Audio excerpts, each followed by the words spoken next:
ከ14 ዓመታት በፊት በ2003 በሚኒስትሮች ምክር ቤት አዋጅ ቁጥር 249 ተቋቁሞ ስራውን የጀመረው የጥሩነሽ ስፖርት አካዳሚ ታዳጊ ስፖርተኞችን ከተለያዩ የአገሪቱ ክፍል በማዕከሉ በማሰባሰብ አቅማቸውን የሚያጎለብቱበት የንድፈ ሐሳብና የተግባር ስልጠና እየሰጠ ይገኛል።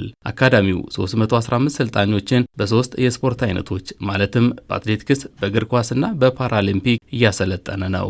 ታዳጊዎቹ አካዳሚውን ከመቀላቀላቸው በፊት የአቅም ልየታ የሚደረግላቸው ሲሆን በአካዳሚው ራሳቸውን የሚያበቁበት እድል እንደተመቻቸላቸው የሚነገረው። ለመሆኑ ይህ አካዳሚ የስልጠና ሂደቱ ምን ይመስላል? ክትትል የሚደረግበት መንገድስ እንዴት ይገለጣል? ልጆቹ ያሉበትን ወቅታዊ ብቃት የመነሻ ምዘና ይደረጋል። በዛ መነሻ ምዘና መሰረት የኢትዮጵያ እግር ኳስ ፌዴሬሽን ወይም የኢትዮጵያ አትሌቲክስ ፌዴሬሽን በሚያወጡት ካላንደር መሰረት አኑዋል ፕላን ይሰራል።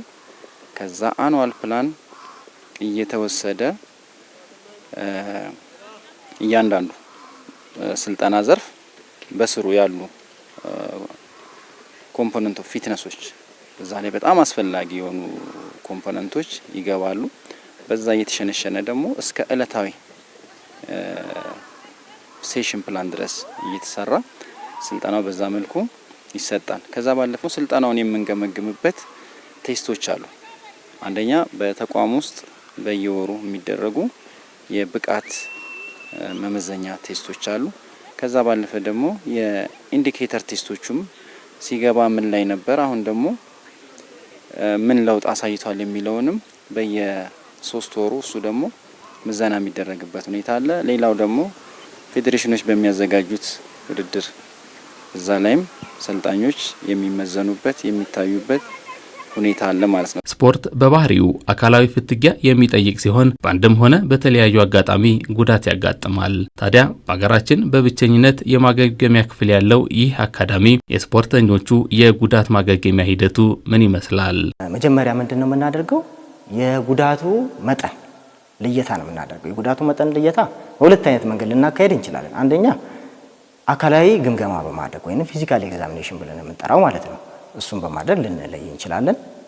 ከዛ ውጪ ደግሞ ኢሜጂንጎች አሉ።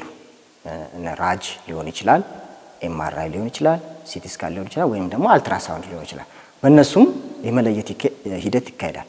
ከዛ በኋላ ነው እንግዲህ ወደ ስፖርት ማገገሚያ ማዕከል መጥተው ልጆቹ የስፖርት ኤክሰርሳይዝ አስፈላጊ የሆነ የማገገሚያ ኤክሰርሳይዝ የሚሰጣቸው። ከተለያዩ የሀገራችን ክፍል የተወጣጡ ታዳጊ ስፖርተኞች ራሳቸውን እንዲያበቁ በርካታ ስራዎች እየተሰሩ ይገኛሉ። በዚህ አካዳሚ ታዳጊዎቹ በእድሜያቸው መባቻ እንደመገኘታቸው መጠን አካዳሚው ከስፖርቱ ባሻገር የሚጨምርላቸው ነገር ምን ይሆን? የመደበኛ ትምህርት አገልግሎት ለሰልጣኞች ይሰጣል።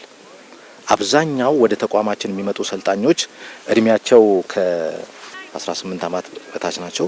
እነኚህ ሰልጣኞች በዚህ እድሜ ውስጥ በመጀመሪያ ደረጃ ትምህርት ውስጥ የሚቆዩ እንዲሁም ደግሞ በሁለተኛ ደረጃ እና አልፎም ከፍተኛ ትምህርት ተቋም ውስጥ የሚማሩ ሰልጣኞች ናቸው። በቲዮሪ በተግባር የተማሩትን በቲዮሪም ለማየት በቪዲዮም የተለያዩ ሙቪዎችን ለማየት ይሄን አገልግሎት ቤተ መጻሕፍት ውስጥ እንደገና መደበኛ ትምህርታቸውን የሚያጠኑበትን ሁኔታዎችን አመቻችተናል በዚህ ተቋም ውስጥ። አካዳሚው ታዳጊዎችን በመመልመል ማብቃት፣ የስፖርት ባለሙያዎችን ማፍራት፣ ችግር ፈቺ የሆኑ ጥናትና ምርምሮች ማቅረብ እንዲሁም የስፖርት ልህቀት ማዕከል መገንባት አልሞ እየተንቀሳቀሰ ይገኛል። ለሜቻ ግርማ፣ ጽጌ ድጉማም፣ ሳሙኤል ፍሬው፣ ስቱም ያሰፋ፣ ታደሰ ታከለም የመሳሰሉ የሀገርን ስም በከፍታ ያስጠሩ አትሌቶች በማዕከሉ ካለፉ ጥቂቶቹ ናቸው።